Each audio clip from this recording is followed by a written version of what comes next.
Hello friends, मैं हूं दीपाली और आपका बहुत बहुत स्वागत है आपके अपने YouTube channel roots of reasoning by Deepali में। फ्रेंड्स, हम लोग रेलवे एग्जाम्स के पॉइंट ऑफ व्यू से जो इंपॉर्टेंट क्वेश्चंस हैं, जो रेलवे एग्जाम्स में बार बार पूछे जाते हैं, जिस पैटर्न के क्वेश्चन, वो क्वेश्चंस हम लोग डिस्कस कर रहे थे। लास्ट 2 सेशंस के अंदर हम लोग बहुत ही इंपॉर्टेंट 20 क्वेश्चंस डिस्कस कर चुके हैं। फ्रेंड्स, अगर आपने वो वीडियोज मिस किए हैं तो उसका लिंक आपको डिस्क्रिप्शन बॉक्स के अंदर मिल जाएगा। आज हम फिर से 10 बहुत ही इंपॉर्टेंट क्वेश्चंस डिस्कस करेंगे। फ्रेंड्स, ये जो क्वेश्चन हम डिस्कस कर रहे हैं, इनमें हम बेसिक कंसेप्ट्स के साथ साथ शॉर्ट ट्रिक्स भी देखते हैं। तो ये 10 क्वेश्चन आपके लिए बहुत ज़्यादा यूजफुल हैं, जिसमें हम हर टॉपिक से मैं कोशिश करती हूँ कि वेरिएशंस ला सकूं, जिससे कि हम ज़्यादा से ज़्यादा जो टॉपिक्स हैं उसके अच्छे क्वेश्चंस कवर कर सकें। तो चलिए फ्रेंड्स, स्टार्ट करते हैं हमारा आज का सेशन।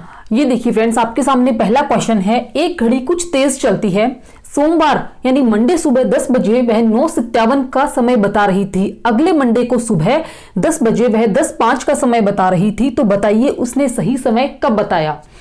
फ्रेंड्स, ये वो क्वेश्चंस हैं जिन्हें हम एग्जाम में देखते ही क्या करते हैं, स्किप कर देते हैं, क्योंकि हम इन क्वेश्चंस की लैंग्वेज को ही नहीं समझ पाते। हमें ये लगता है कि इतना बड़ा क्वेश्चन है, हमें ये लगता है कि हमें बहुत ज़्यादा टाइम लग जाएगा, हम इसके लैंग्वेज को ही नहीं समझ पा रहे हैं, और उस कन्फ्यूज़न की वजह से हम इन क्वेश्चंस को स्किप कर देते हैं। फ्रेंड्स, मैं आपको इतनी शानदार इसकी ट्रिक बताऊंगी कि आप कभी भी इस तरह के क्वेश्चंस जो हैं वो एग्जाम में स्किप नहीं करेंगे, क्योंकि आप ये देखिए, हमें सिर्फ इसके लैंग्वेज को समझना है। हम स्टेप बाय स्टेप चलते हैं, मैं आपको समझाऊंगी तो आपको एक बार थोड़ा सा ये जो प्रोसेस है वो लंबा लगेगा, लेकिन एक बार समझ में आने के बाद में फ्रेंड्स, ये सेकंड्स का क्वेश्चन है, तो एक बार इसको चलिए अच्छे से समझ लेते हैं। सबसे पहले हम ये देखते हैं कि वो हमसे पूछना क्या चाह रहा है ना।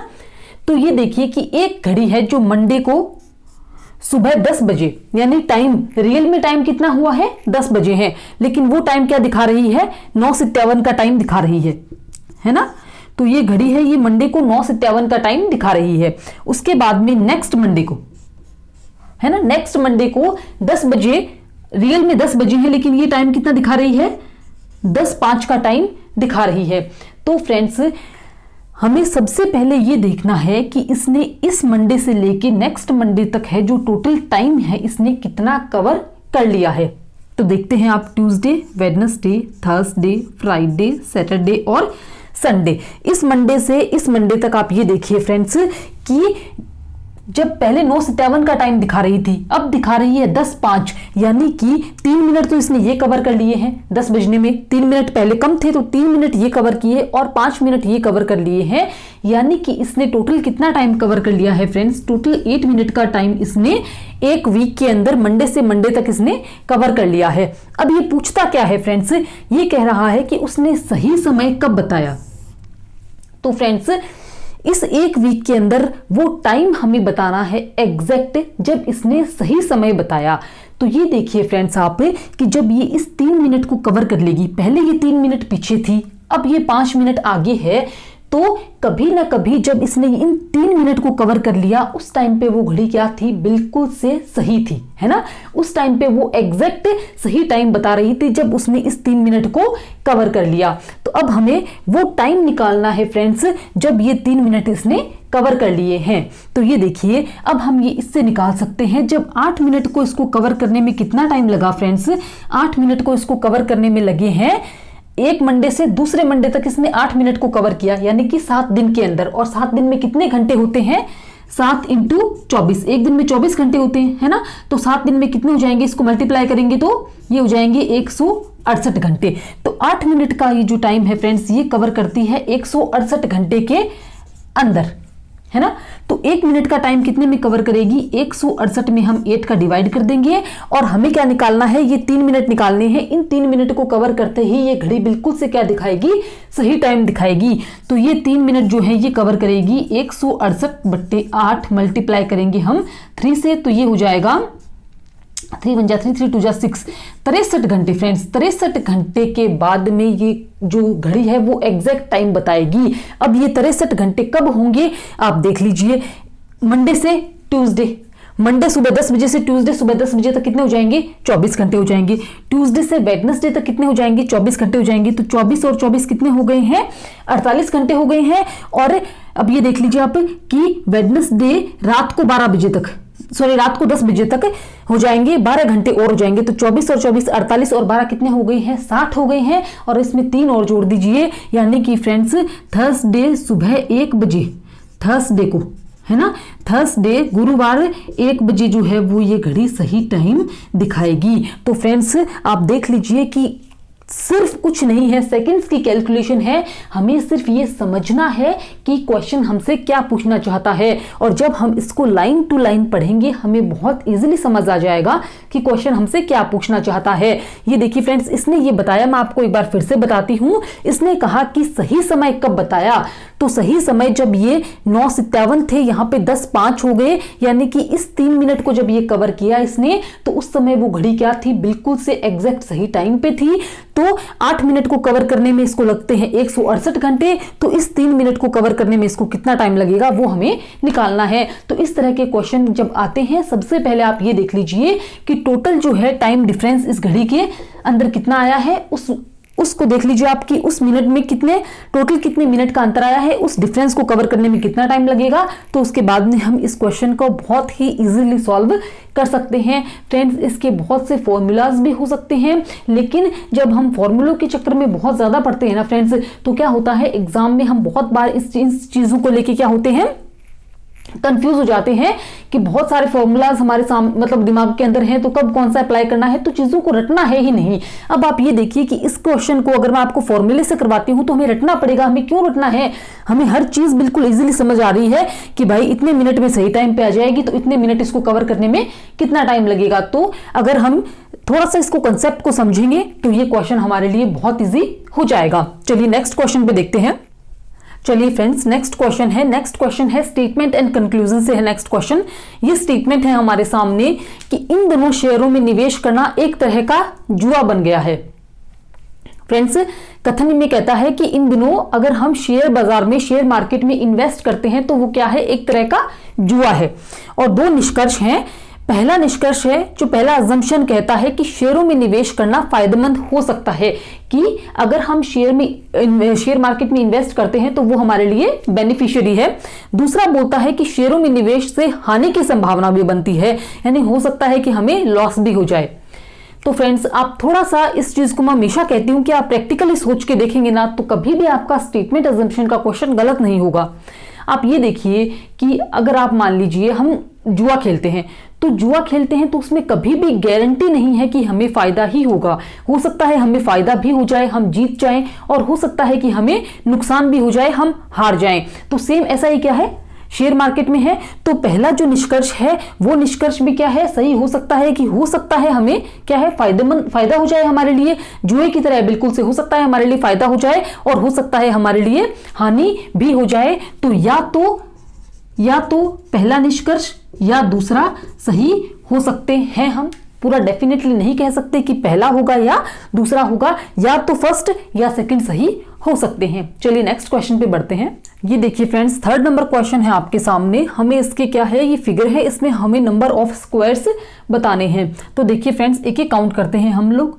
1 2 3 4 तो हो गए हैं अंदर वाले स्क्वायर। उसके बाद में ये देखिए आप 5 6 7 8, और उसके बाद में एक ये जो बड़े वाला है, ये कितने हो गए हैं, नंबर ऑफ स्क्वायर्स हैं इसके अंदर। इस फिगर के अंदर कितने हैं, 9 नंबर ऑफ स्क्वायर्स हैं। चलिए नेक्स्ट क्वेश्चन पे बढ़ते हैं। नेक्स्ट क्वेश्चन नंबर सीरीज से है फ्रेंड्स। ये कहता है कि यहाँ पे क्वेश्चन मार्क की जगह क्या आएगा, ये हमें बताना है। तो फ्रेंड्स मैंने जब आपको नंबर सीरीज पढ़ाई थी, हमने सबसे पहले देखा था कि जब डिफरेंस ज्यादा नहीं जाता है ना सीरीज के अंदर, तो इसका मतलब इसमें क्या होगा, सबसे पहले अगर पैटर्न बैठता है तो प्लस माइनस पैटर्न जो है उसके बैठने के चांसेस होते हैं। तो ये देखिए, अब आप ये देखिए कि 3 से 4, यानी कि यहाँ पे कितना डिफरेंस आया है, 1 का डिफरेंस आया है ना। फिर 4 से 0 हो गया तो डिफरेंस कितना आया, 4 का आया। 0 से 9 हो गया तो कितना डिफरेंस आया, 9 का आया। और 9 से उसके बाद में कहां पे जाता है, ये -7 में जा रहा है। तो चलिए आप यहां तक देखो 1 4 9, यानी कि जो डिफरेंस है वो क्या हमें स्क्वायर्स के अंदर लग रहा है, बिल्कुल लग रहा है। 4 2 का स्क्वायर होता है 9, 3 का स्क्वायर होता है। फ्रेंड्स अगर मैं चाहूं तो इन क्वेश्चंस को मैंने देखा भी है, बहुत से चैनल्स पे मैंने ये चीज देखी है कि हमने क्वेश्चंस चलो है ये, तो मैं बहुत जल्दी से भी इसको क्या है आपको सॉल्व करके दिखा सकती हूँ कि चलो इस तरीके से मैंने सेकंड्स के अंदर इसको सॉल्व कर दिया। अब मुझे कोई मतलब नहीं वो चीज आपके समझ में आ रही है नहीं आ रही है, तो फ्रेंड्स इस तरीके से अगर घास ही काटना है तो उसका कोई मतलब नहीं है। मैं आपको हर चीज इस तरीके से एक्सप्लेन कर रही हूं कि आपको किसी भी जब कोई क्वेश्चन आता है तो आपका सोचने का तरीका क्या होना चाहिए। जब हमारे अंदर ये चीज आएगी ना कि हमारा सोचने का तरीका क्या होना चाहिए, तो उसके बाद में किसी भी तरह का कोई क्वेश्चन आता है तो वो क्वेश्चन हमारा कभी गलत नहीं होगा। तो अप्रोच सही बैठनी बहुत जरूरी है, इसीलिए मैं हर क्वेश्चन में आपको बताती हूं कि आपको सोचना किस तरीके से स्टार्ट करना है क्वेश्चन के अंदर। तो चलिए ये देखते हैं आप। अब आप ये देखिए कि ये जो 1 आया है ये कैसे आया है, इसने प्लस किया है कितना, 1 का स्क्वायर। ठीक है, यहां पे इसने क्या किया है, 4 से 0 आया है तो यहां पे इसने क्या किया है, माइनस कर दिया है 2 का स्क्वायर। 2 का स्क्वायर होता है 4, तो 4 में से 4 जाएंगे तो कितना आ जाएगा 0 आ जाएगा। उसके बाद में आप ये देखिए फ्रेंड्स कि 0 से 9, यानी कि अब इसने क्या किया, प्लस किया 3 का स्क्वायर। एक बार प्लस कर रहा है एक बार माइनस कर रहा है, बस इतना ही है। इसके बाद में यहां पे इसने माइनस कर दिया कितना, 4 का स्क्वायर। तो 9 में से कितने कर दिए इसने, 9 माइनस 16 कर दिया, तो कितना आ गया है फ्रेंड्स, माइनस का 7 आ गया है। अब हमें क्या कर देंगे, यहाँ पे आगे ये कर देगा प्लस 5 का स्क्वायर। तो 16 में माइनस, यहाँ पे माइनस 4 का स्क्वायर किया था तो 5 का स्क्वायर करके इसमें जोड़ देंगे, तो माइनस 7 के अंदर हम लोग प्लस 25 जोड़ेंगे तो ये कितना आ जाएगा फ्रेंड्स, यहाँ पे आ जाएगा 18। आंसर जो है वो हमारा आ जाएगा, तो डी नंबर ऑप्शन हमारा सही हो जाएगा। तो कुछ नहीं है, एक बार प्लस एक बार माइनस है और क्या होंगे, नंबर के स्क्वायर्स हैं। लेकिन कई बार क्या होता है, हम 9 से -7 को देखते हैं तब हमें कंफ्यूज हो जाता है कि यहाँ पे कौन सा पैटर्न होगा। लेकिन जब भी आपको डिफरेंस इन नंबर्स के अंदर कम लगे तो सबसे पहले आपको क्या करना है, प्लस या माइनस का पैटर्न जो है वो सेट करके देखना है। चलिए नेक्स्ट क्वेश्चन पे बढ़ते हैं। ये देखिए फ्रेंड्स, नेक्स्ट क्वेश्चन है आपके सामने, एज से है ये। 4 मित्रों में राम की आयु, 4 फ्रेंड्स हैं जिनके अंदर राम की आयु जो है वो श्याम की आयु की क्या है, दोगुनी है, यानी डबल है ना। और राहुल की आयु श्याम की आयु की आधी है, यानी क्या है, हाफ है। कृष्णा श्याम से 6 वर्ष बड़ा है, कौन सबसे छोटा है।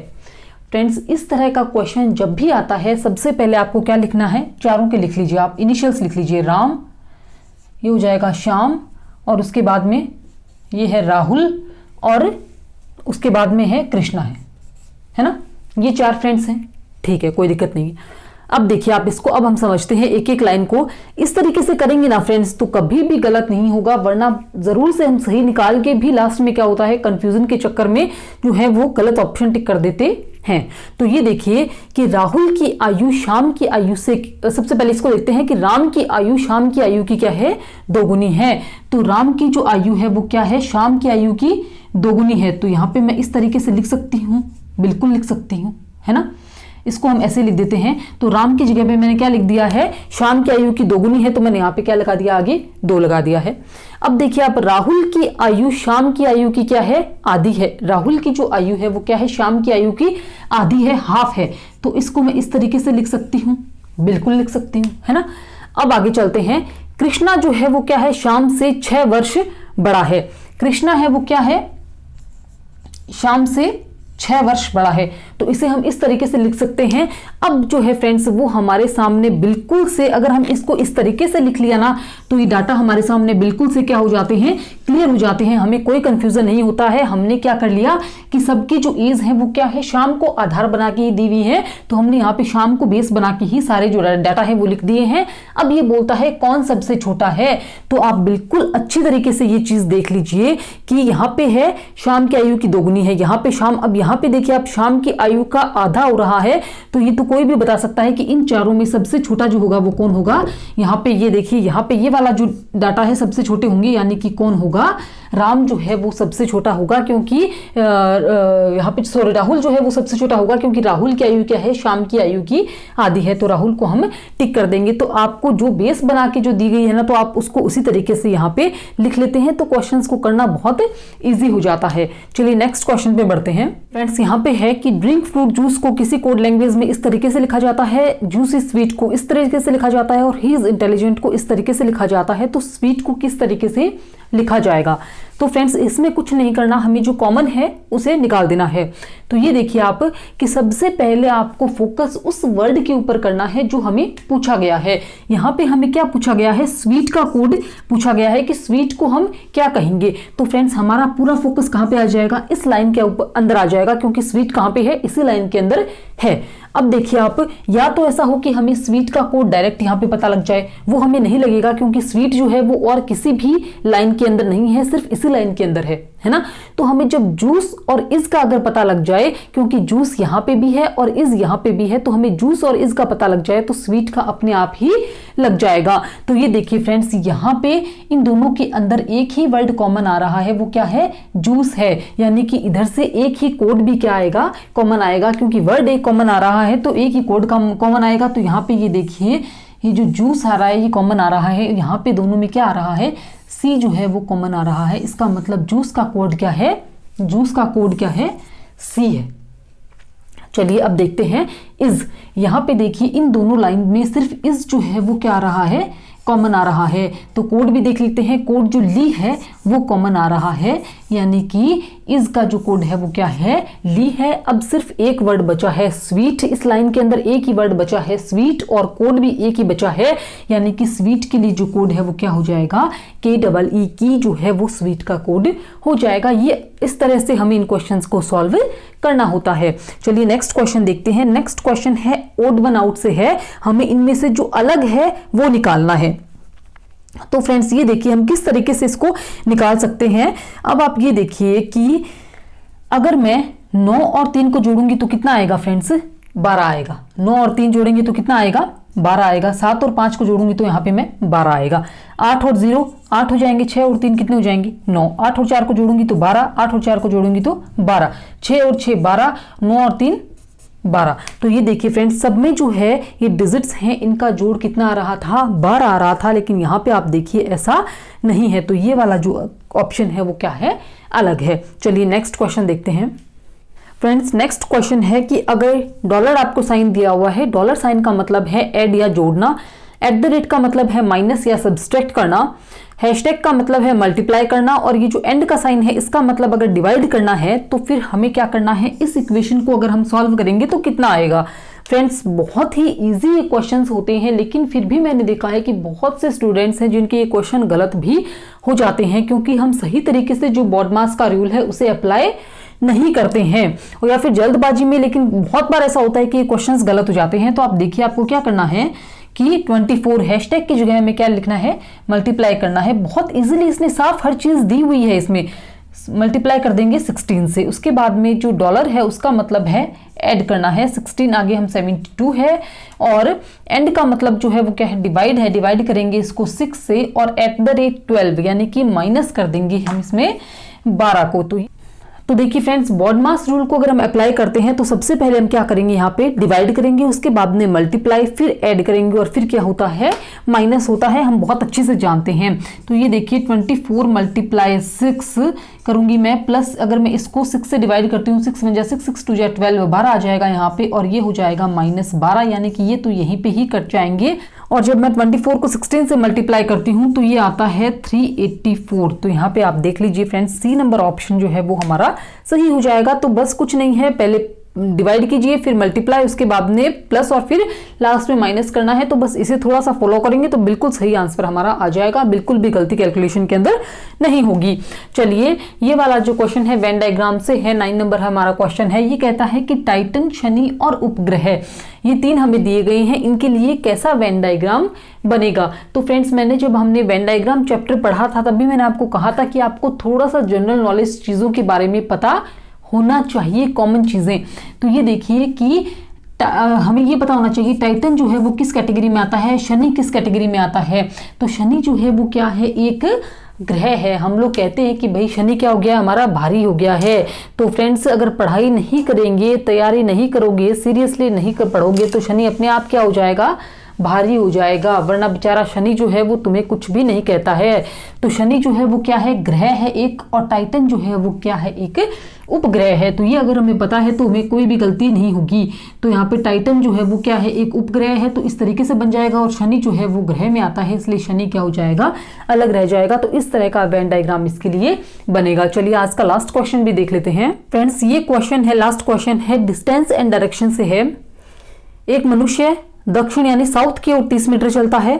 फ्रेंड्स इसमें क्या है, आप एक एक लाइन पढ़ते जाइए और उसके अकॉर्डिंग जो है वो आप अपना डायग्राम बना लीजिए। कभी भी ये क्वेश्चन गलत नहीं होगा, बशर्ते आपको जो डायरेक्शंस हैं उनका जरूर ध्यान होना चाहिए। तो ये देखिए, अगर हम बेसिकली देखते हैं तो क्या होगा, ये नॉर्थ होता है ना, ये होता है साउथ यानी कि उत्तर, ये हो जाएगी दक्षिण, और ये देखिए आप, ये आ जाता है इधर ईस्ट यानी कि पूर्व, और इधर आता है वेस्ट यानी कि पश्चिम। अगर हम पेज पे बनाते हैं तो इस तरीके से हम डायरेक्शंस जो है वो दिखाते हैं। तो ये देखिए, ये कहता है कि दक्षिण की ओर 30 मीटर चलता है। तो ये देखिए फ्रेंड्स, दक्षिण की ओर यानी कि मैं इसको एरो करती हूँ इधर, इधर क्या है, ये 30 मीटर चलता है। तो फ्रेंड्स आप ये देखिए, इसका एरो इधर है। जब मैं ये देखिए तो मैं इस तरीके से अगर आता है, ये इस तरीके से आता है, तो इसका जो क्या होगा, इधर लेफ्ट होगा और इधर क्या होगा, राइट होगा। यानी कि अगर मैं इस तरीके से इस क्वेश्चन को, मैं आपको, मेरा अगर फेस इधर है तो मेरा जो राइट और लेफ्ट है वो क्या हो जाएंगे, इसका चेंज हो जाएंगे, तो वह अपने दाएं मुड़ता है। तो आप ये देखिए फ्रेंड्स, इसका जो दायां होगा वो किधर होगा, ये इस तरीके से खड़ा हुआ है, इधर की तरफ आया है, तो इसका जो दायां होगा वो कहां पे होगा, इस साइड में होगा। हमारी जो डायरेक्शन होगी उससे ऑपोजिट होगा।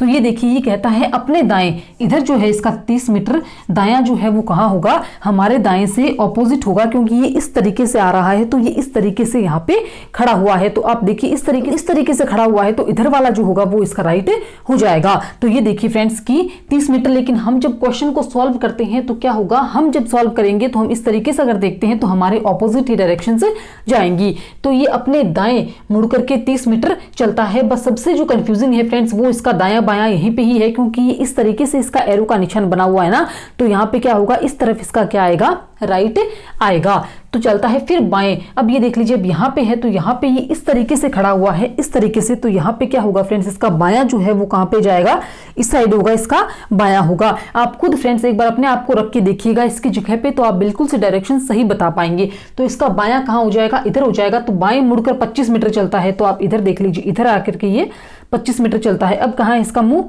इस साइड है। उसके बाद में फिर बाएं मुड़ेगा, तो ये देखिए फ्रेंड्स, इसका मुंह इस साइड में है, तो आप इस तरीके से देखिए इधर, तो इसका बायां कहां पे होगा फ्रेंड्स, ये वाला जो है वो इसका क्या होगा, बायां होगा। तो आप ये देख लीजिए, इस साइड जो होगा वो इसका क्या होगा, बायां होगा। बाएं मुड़ करके 30 मीटर चलता है, तो अपने स्टार्टिंग पॉइंट से, प्रारंभिक स्थान यानी स्टार्टिंग पॉइंट से कितनी दूरी पे है, तो ये था इसका स्टार्टिंग पॉइंट, तो ये हो गई है 30 मीटर, और एक ये वाला आ जाएगा, तो 30 + 25, ये वाली कितनी हो जाएगी, 25 इसके सामने है, तो ये 25 हो जाएगी। 30 + 25 कितना हो जाएगा फ्रेंड्स, 55 मीटर ये आ जाएगा। जो सारा का सारा जो गेम है फ्रेंड्स, वो कहां पे आके अटकता है, इसमें लेफ्ट राइट के अंदर आकर के अटकता है। तो ये देखिए दक्षिण की तरफ चल रहा है, तो आप अपने आप को इसको देख के देखिए कि यहाँ पे अगर ये खड़ा है तो इसका राइट हैंड साइड ये हो जाएगा, ये इसका लेफ्ट हैंड साइड है, और उसके बाद में जब इधर आएगा तो इसका मुंह इधर की साइड है ना, इधर की साइड इसका मुंह है, तो इस साइड इसका क्या होगा, लेफ्ट हो जाएगा, और उसके बाद में ये फिर से 30 मीटर हो जाएगा। तो यहाँ पे 55 मीटर हमारा आंसर आ जाएगा। फ्रेंड्स मैं उम्मीद करती हूँ क्वेश्चंस आपको बहुत अच्छी तरीके से समझ में आए हैं। फ्रेंड्स अगर सेशन थोड़ा सा भी आपको यूजफुल लगा है तो लाइक जरूर कीजिएगा, शेयर कीजिएगा अपने फ्रेंड्स के साथ में, और मेरा चैनल है, अगर आप नए हैं, पहली बार देख रहे हैं, सब्सक्राइब जरूर कीजिएगा। Thank you.